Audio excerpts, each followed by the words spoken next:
bagaimana menghargai apapun, sekecil apapun pencapaian dari si anak tadi. Ya, kita harus bangga dengan apa yang sudah menjadi pencapaian dari anak tersebut gitu ya. Kita harus kasih reward gitu ya. Reward tidak harus mahal bagi kami, Mbak. Reward itu bisa ucapan terima kasih, panggilan sayang gitu ya. Jadi kemudian diumumkan di hadapan teman-temannya, itu menjadi sebuah kebanggaan untuk anak-anak kami. Ada orang tua yang ya mengajak anaknya untuk ya salat tarawih gitu ya. Meskipun anaknya katakan nanti lari-lari begitu, tidak apa-apa ya, Bu. Yang penting diajarkan dulu ya. Iya, memang. Rasulullah pun ketika sholat juga digoda sama cucunya ya. Iya kan? Ada yang minta gendong, tapi Rasulullah dengan sabar gitu ngajarin cucunya bagaimana sholat dengan baik gitu ya, ditaruh dan tidak dimarahin gitu.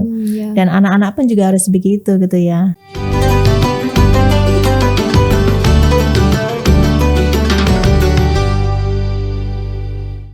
Assalamualaikum warahmatullahi wabarakatuh. Selamat datang di podcast spesial Ramadan Harian Surya Tribun Jatim Network bersama saya Vika Saraswati. Di episode kali ini kita akan berbincang tentang cara mengajari anak puasa Ramadan. Seperti yang kita ketahui saat ini umat Islam sedang berpuasa selama 1 bulan penuh di bulan Ramadan. Ibadah puasa Ramadan memang diwajibkan bagi seseorang yang sudah akil balik.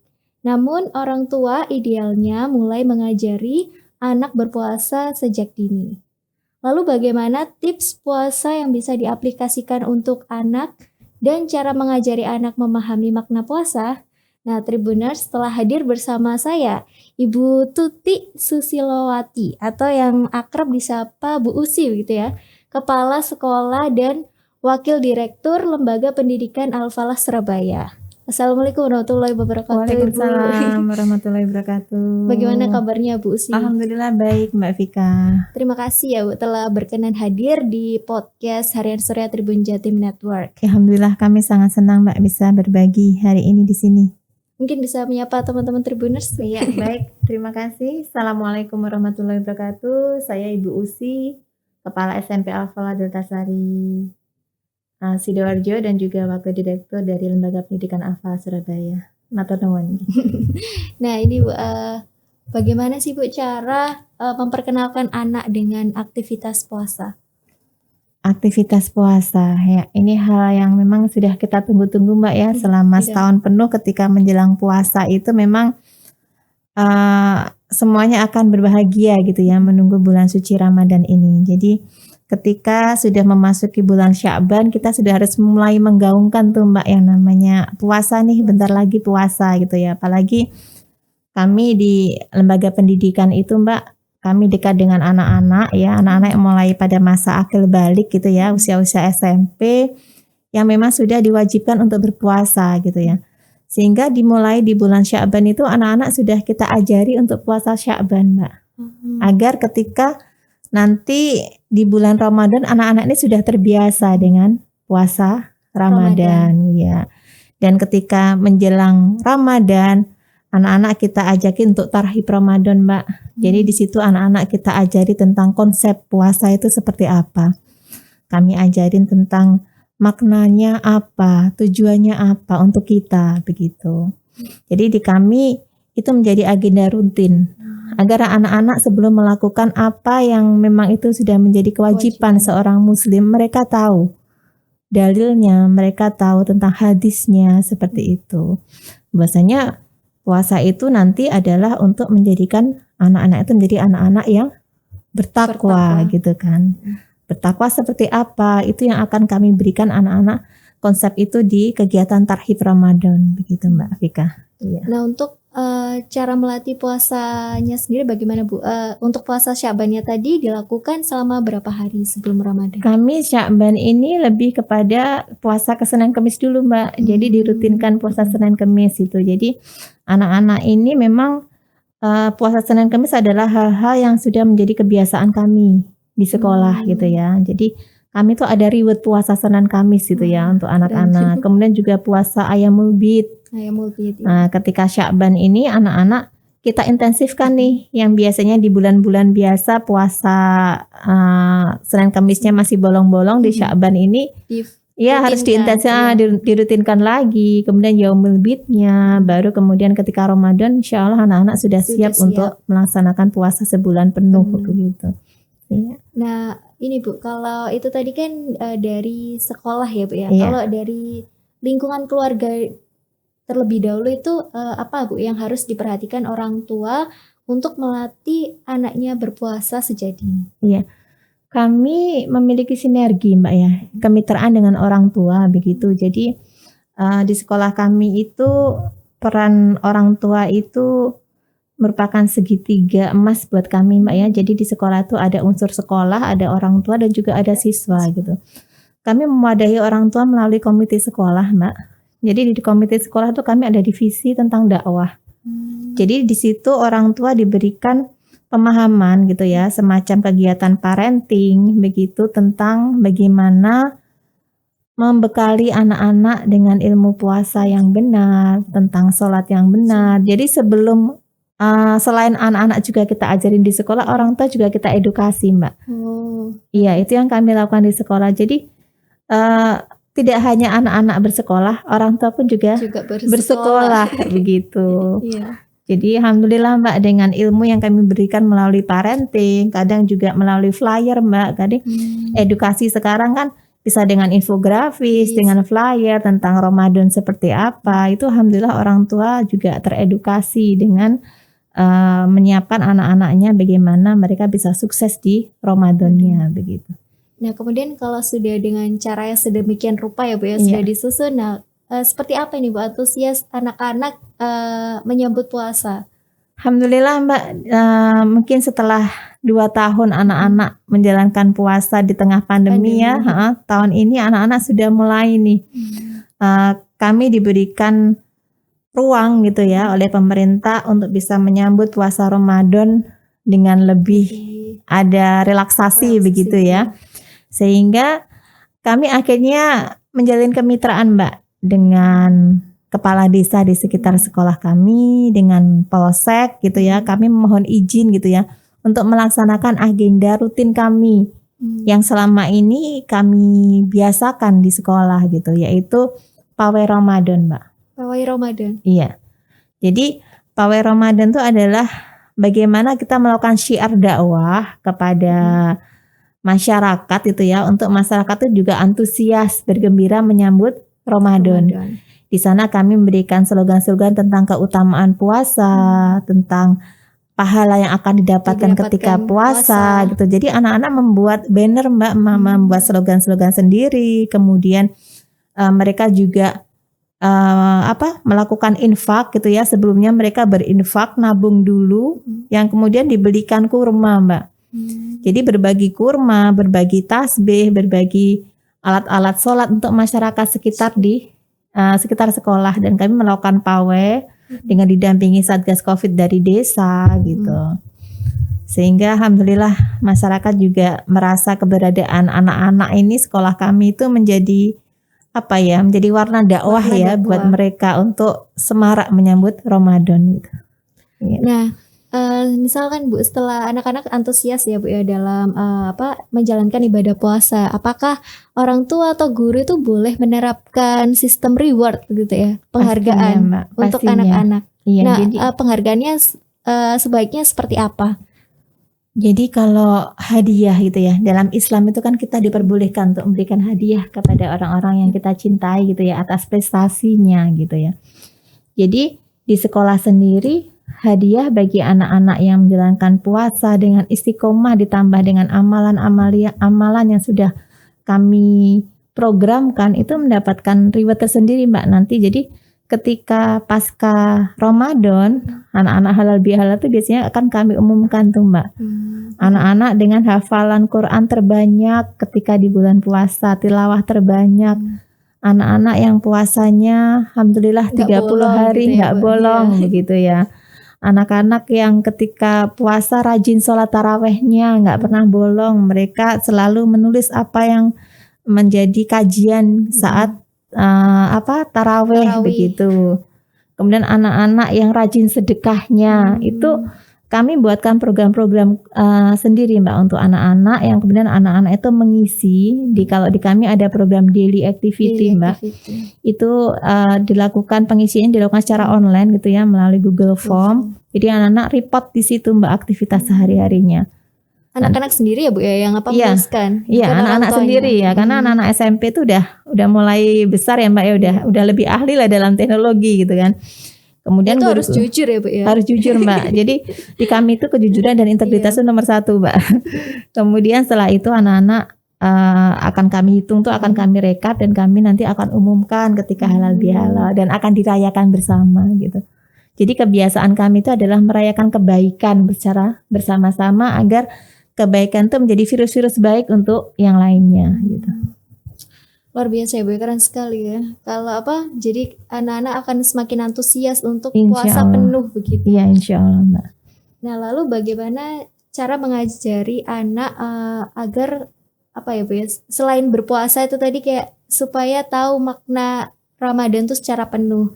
Misalkan juga diajarkan amalan-amalan apa yang sebaiknya harus dikerjakan saat Ramadan, itu seperti apa Bu cara mengajari? Iya, jadi ketika Ramadan itu sesuai dengan di Al-Baqarah ya Mbak ya, itu kan disebutkan bahwasanya diwajibkan kepada seluruh kita umat muslim dan juga umat terdahulu untuk berpuasa agar kita menjadi orang-orang yang beriman, bertakwa gitu ya, la'alakum tattaqun gitu ya. Di situ anak-anak kita ajari konsep takwa Mbak.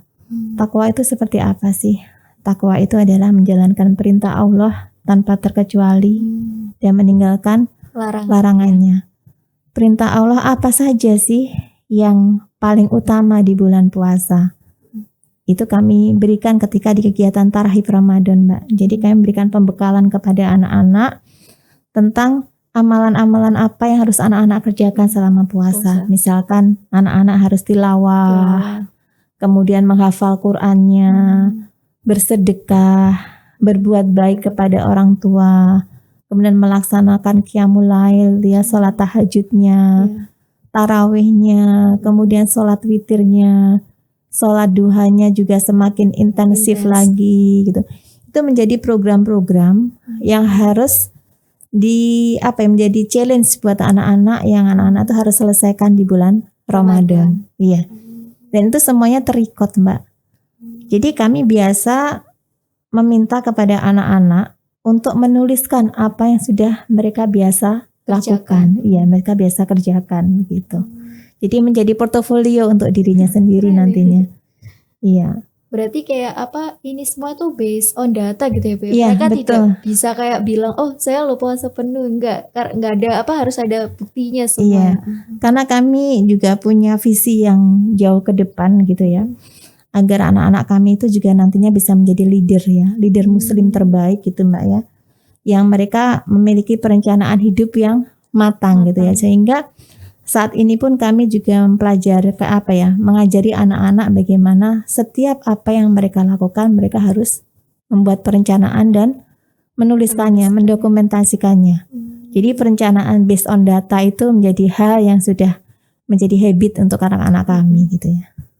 Wah, luar biasa sekali ya Bu ya. Maksudnya sampai ada tujuan jangka panjangnya untuk jadi leader muslim. Iya, pentingnya portofolio bagi anak-anak gitu ya, menghargai dirinya sendiri. Keren gitu ya. Bu, CV-nya udah bagus sejak SMP. Insya Allah, semoga Mbak itu belajar ya. Belajar kami ya, memang tidak semuanya 100% anak-anak bisa melakukan itu, tapi kami mencoba untuk membiasakan itu menjadi sebuah budaya di sekolah kami. Iya.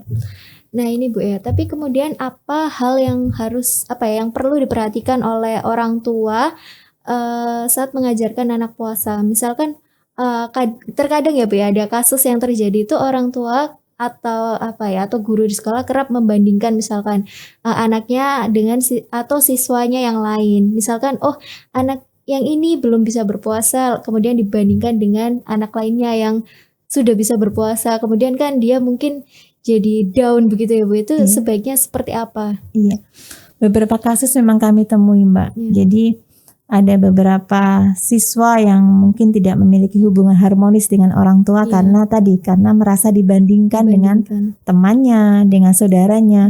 Ini merupakan hal yang tidak nyaman gitu ya. Sehingga di sekolah kami itu punya program BK Mbak. Jadi kami punya namanya on call 24 hours gitu ya Mbak. Wow. Iya, jadi BKKM buka layanan konseling gitu ya. Untuk orang tua yang mengalami masalah ketika mereka berkomunikasi dengan putra-putrinya. Begitu pula sebaliknya, anak-anak yang punya masalah dengan orang tuanya gitu.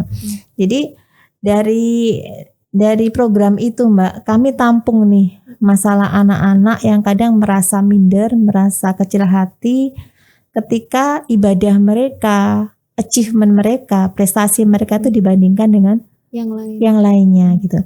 Sehingga kami melakukan upaya pendekatan kepada orang tua, kepada anak, bagaimana menghargai apapun sekecil apapun pencapaian dari si anak tadi. Ya, kita harus bangga dengan apa yang sudah menjadi pencapaian dari anak tersebut gitu ya. Kita harus kasih reward gitu ya. Reward tidak harus mahal bagi kami Mbak. Reward itu bisa ucapan terima kasih, panggilan sayang gitu ya. Jadi kemudian diumumkan di hadapan teman-temannya, itu menjadi sebuah kebanggaan untuk anak-anak kami. Iya. Nah, tapi untuk ini Bu, kalau misalkan untuk pendekatan ke orang tuanya sendiri, apakah perlu diberitahu jangan sampai membandingkan anak dengan yang lain begitu Bu? Iya. Apakah juga ada kerap diomongkan seperti itu? Iya, kami itu ada program home visit Mbak. Jadi guru kami, kemudian juga salah satu pimpinan di sekolah kami gitu secara bergantian berkunjung ke rumah wali murid yang memiliki masalah kepada putra-putrinya. Kami ajakin berbincang-bincang, kemudian juga kami berikan edukasi Mbak ya, edukasi, kemudian juga semacam pengenalan tentang parenting kepada orang tua tersebut. Jadi kan melakukan teknik coaching kepada orang tua tersebut Mbak. Kemudian itu secara personal, kami pun secara umum juga melakukan kegiatan parenting kepada orang tua tentang bagaimana mendidik pola asuh kepada anak gitu ya. Karena anak itu sejatinya tidak ingin dibanding-bandingkan. Anak sejatinya pengennya dia adalah yang terbaik, yang nomor satu, dan bagaimana kita mengapresiasi dan mengarahkan dia gitu. Kita anak nggak bisa matematika, kita paksa untuk dia pintar matematika gitu loh. Justru di sekolah kami itu menerapkan pembelajaran berdiferensiasi Mbak. Jadi pembelajaran berbasis kepada minat bakat. Wah, keren tuh. Iya, ketika anak-anak tidak suka matematika, belum tentu dia itu tidak berbakat. Iya, jadi dari situ kita menerapkan multi method Mbak ketika mengajar anak-anak. Jadi guru di kelas itu memang ditantang untuk bagaimana mereka bisa mewadahi bakat minat anak-anak ini untuk menjadi sebuah pembelajaran yang harmonis di sekolah sehingga setiap anak merasa diakui begitu. Begitu pula dalam hal puasa ini gitu ya. Anak-anak ketika dibandingkan dengan ini puasanya ini 30 hari ngajinya sekian juz itu pasti mereka nggak suka Mbak. Nggak suka benar. Iya, jadi ya pencapaian apapun dari si anak ini harus diapresiasi oleh orang tuanya gitu. Jadi memang pentingnya sinergi edukasi kepada orang tua tentang pentingnya bagaimana pola asuh kepada anak ini sangat diperlukan gitu. Nah, kita lanjut nih Bu. Nah, kalau ini bulan Ramadan tuh juga rasanya tidak lengkap kalau tidak ada tarawih begitu ya Bu ya. Iya, betul. Nah, ini kan orang tua juga perlu mengenalkan tentang sholat tarawih kepada anak. Nah, ini seperti apa ini Bu caranya orang tua sebaiknya mengenalkan tarawih kepada anak? Iya. Jadi tarawih itu merupakan salah satu amalan sunnah itu yang dianjurkan untuk saat kita berpuasa gitu ya di bulan Ramadan begitu. Jadi kami juga memberikan pemahaman gitu ya kepada orang tua gitu ya, baik melalui edukasi atau mungkin ilmu-ilmu ya dari infografis dari sekolah, pengumuman atau mungkin juga sharing-sharing dengan wali kelas begitu. Itu tentang pentingnya anak-anak itu dibiasakan untuk sholat tarawih gitu ya. Karena tidak sedikit dari anak-anak kami yang mungkin tinggal di perumahan elit Mbak ya, yang mereka jauh dari masjid jauh dari musola, sehingga akhirnya mereka melewatkan sholat tarawihnya gitu ya. Nah, akhirnya dari situ kami membuat program Mbak, sholat tarawih bersama gitu, bersama keluarga gitu.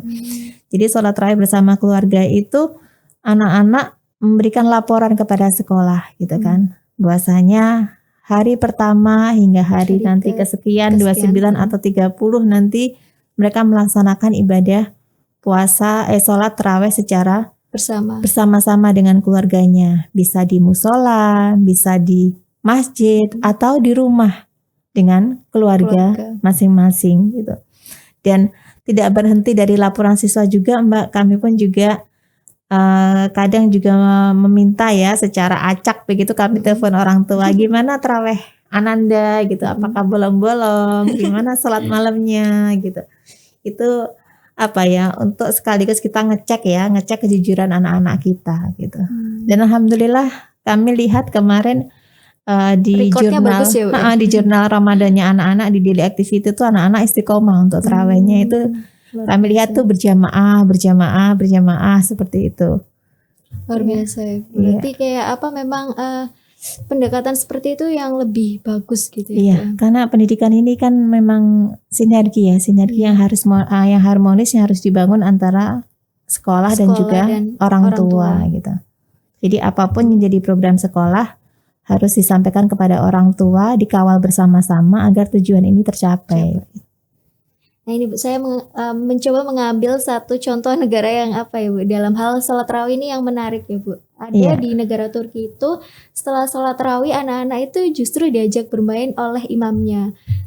Mungkin ini pemandangan yang tidak biasa begitu ya. Tidak lazim ya di negara kita. Nah itu kalau misalkan diterapkan di Indonesia apakah mungkin Bu supaya anak-anak jadi lebih senang begitu ya Bu datang ke masjid.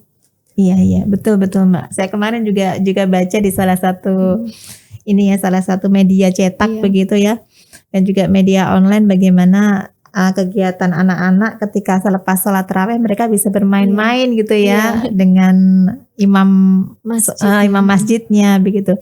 Saya berpikir ini sangat menarik sekali gitu ya kalau diterapkan di anak-anak kita gitu ya, sehingga anak-anak itu semakin cinta dengan masjid, cinta dengan musola gitu kan. Harapan kita masjid itu kan semakin makmur, dan juga harus masjid-masjid kita harus mulai merubah nih metodenya gitu ya.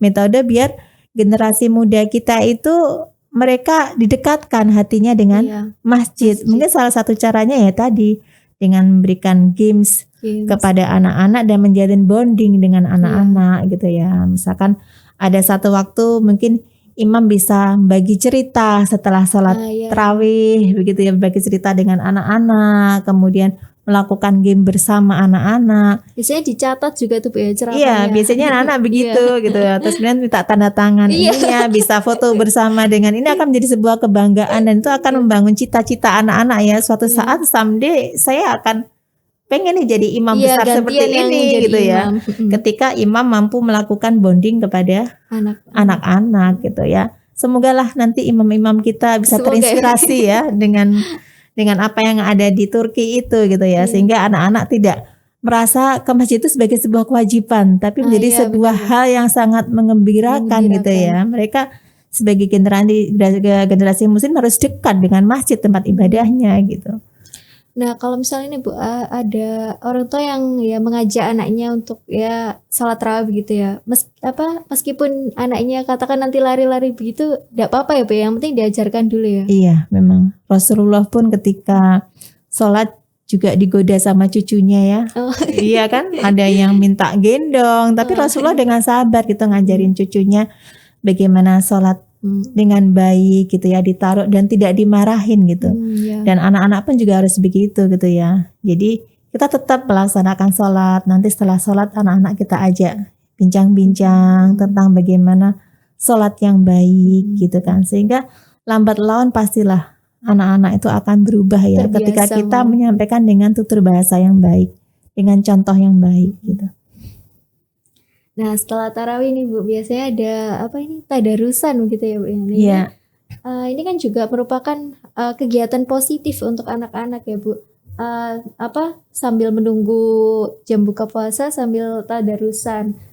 Kemudian seperti apa ini Bu, cara mengenalkan tadarus kepada anak-anak? Iya.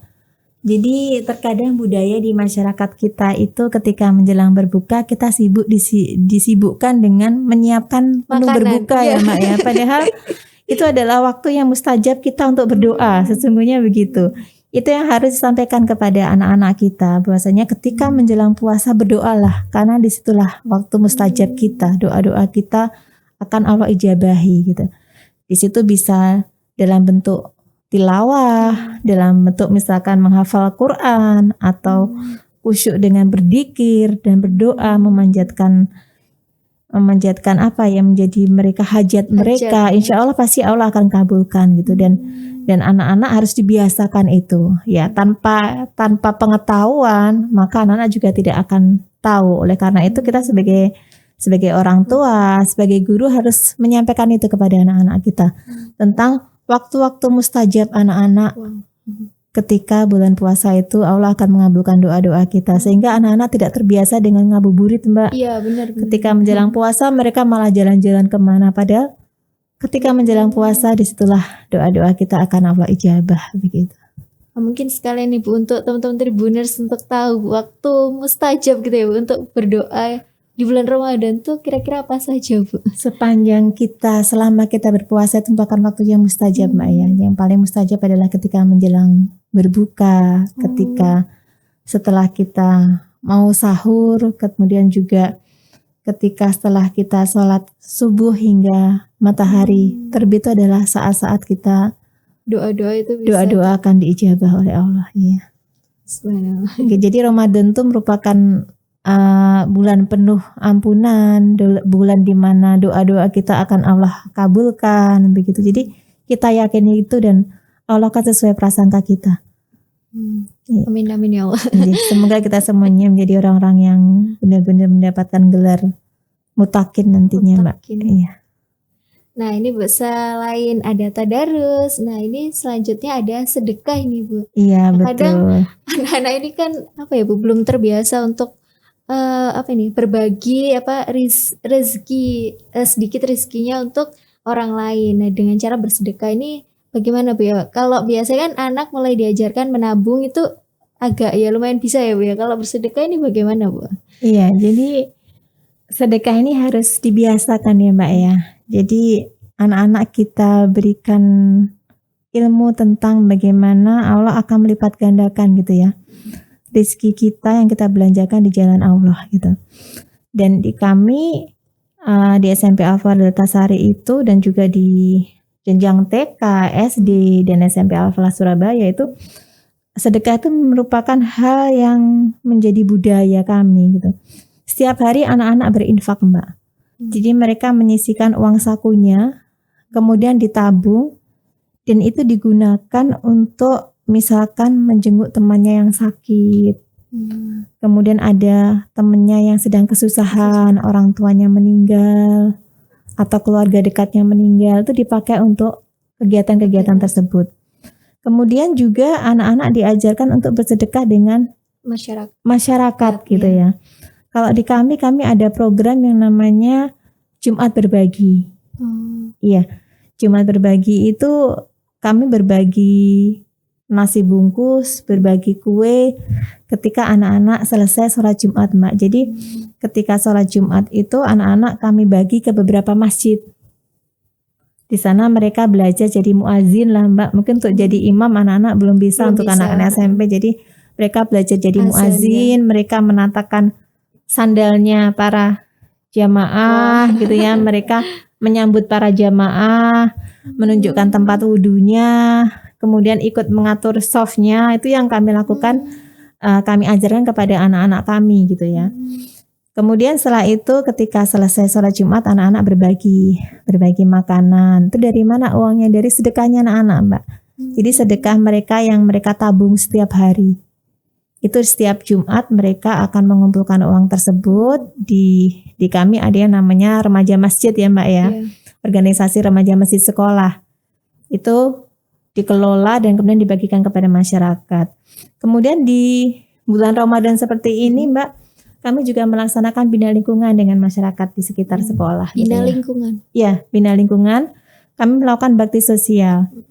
Jadi warga desa di dekat sekolah kami kumpulkan, kemudian kami bagi sedekah berupa sembako.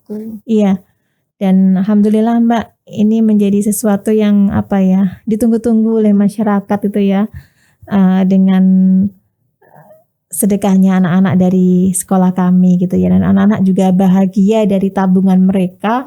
Mereka bisa berbagi di hari Di hari yang Ramadan gitu. Ramadan, Iya, yang insya Allah pahala juga akan berlipat ganda gitu di bulan Ramadan. Berarti anak-anak sendiri reaksinya juga positif ya Bu ya? Iya, alhamdulillah. Mengetahui uang yang mereka tabung itu dipergunakan untuk seperti itu. Iya, jadi anak-anak mengelola sendiri Mbak. Mulai dari mereka mengkolektif uangnya, kemudian mereka membelanjakannya, tentunya didampingi sama Ustadz Ustadzah, hingga mereka packaging dan mereka membagikan kepada masyarakat. Begitu. Wah, Bu Nars, banyak sekali ya yang bisa kita pelajari pada diskusi kita hari ini. Jadi mungkin yang bisa saya simpulkan dari bincang-bincang saya dengan Ibu Usi hari ini ya, itu mengajarkan puasa kepada anak-anak itu sebenarnya tidak sulit, tapi perlu ya Bu tadi, kolaborasi, ya, sinergi, ilmu dan keteladanan, juga sinergi dari orang tua. Sinergi dari orang tua dan guru di sekolah itu sangat penting. Nah, demikian Tribuners diskusi saya dengan Ibu Tuti Silawati terkait Ramadan dan anak-anak.